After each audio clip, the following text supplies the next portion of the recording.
With Season 12 also comes a new round of Twitch drops. From April 30th onwards, you can earn the Sage Sea Dog Tankard and Pocket Watch, as well as the Eastern Winds Sturdy Boots and Short Jacket. I will be live on Tuesday the moment the update releases. Links are down below in the pinned comments to my Twitch page. Please follow to be notified. So hopefully I will see you all there.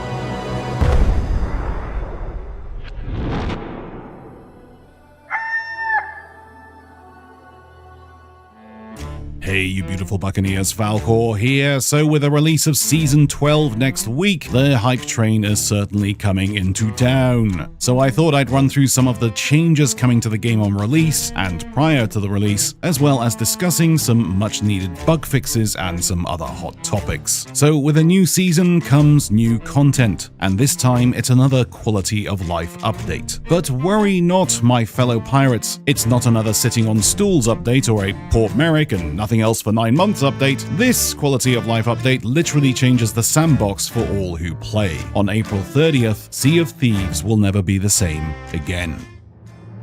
Starting off with the 2 new armory weapons being added, the first of which is the double flintlock. The double flintlock is a weapon that's intended to sit in between the blunderbuss for raw power and the sniper for precision and range. You can fire off both shots in quick succession or fire off both at once for maximum damage. As you can see, this gun is not a one-shot gun. Even with 2 pellets, the double flintlock is intended to serve as a control weapon that supplements your secondary, such as another gun. So yes, triple gunning will technically become a thing. Or you could back that up with the throwing knives. The throwing knives is both a melee and ranged weapon, delivering quick stabs to the player for small damage or a large blow with a charged stab shot. The throwing knives can also be thrown, there's a shocker, at other players and NPCs, delivering significant damage. But be aware, if you miss your target, your enemy can then pick up your knife and throw it right back at you, regardless of what weapon setup they have. Keep in mind that although technically we will now have triple gunners, if you choose to pair the throwing knives with a sword, we'll now have double sworders.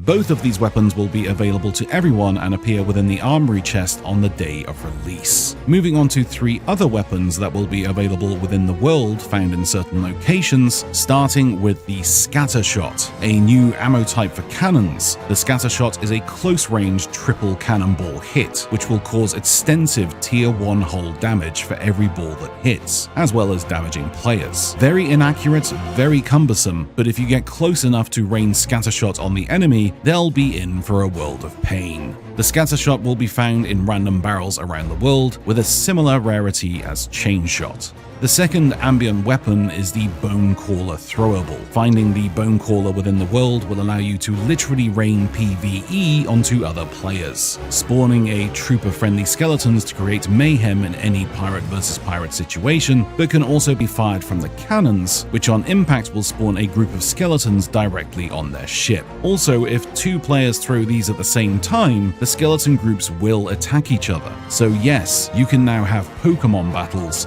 in Sea of Thieves. The third ambient weapon / control tool is the Horn of Far Winds, a horn that spews out a tremendous amount of air from its gullet, allowing you to billow sails against the wind for a speed boost. Use it as a firefighting device to blow out fire on your ship, which makes no sense, but okay. Use it to yeet enemy players into the distance, or use it to cushion a fall from a great height. You can also use this to zip around in the water, but more importantly, you can use it as an outboard engine for a rowboat.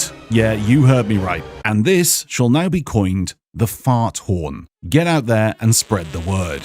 The Fart Horn.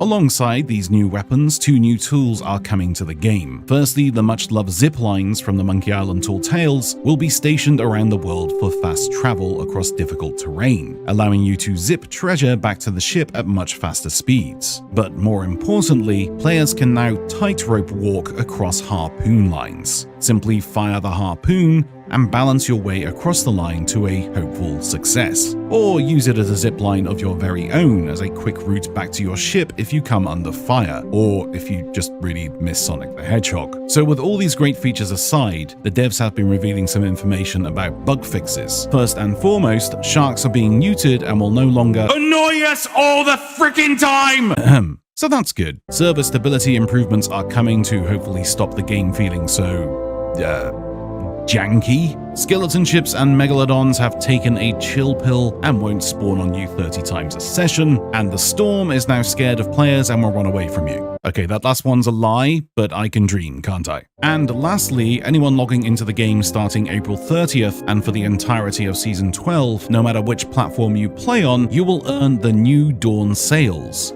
for your account. Really looking forward to this update, as I'm sure a lot of you are. And can I also say it's also nice to have seasons coming out seasonally like they used to before. So my hat is off to the developers for working hard and making sure that we get these updates as soon as possible. Let's hear it in the comments. Which part of Season 12 are you most excited to try out first? And which of the new armory weapons do you think you're likely to roll with? Don't forget to hit that thumb up button if you liked the video, and do me a favor and hit that sub button too for more Sea of Thieves related info as it comes in hot off the press. But until next time, sailors, take care of yourselves and happy sailing.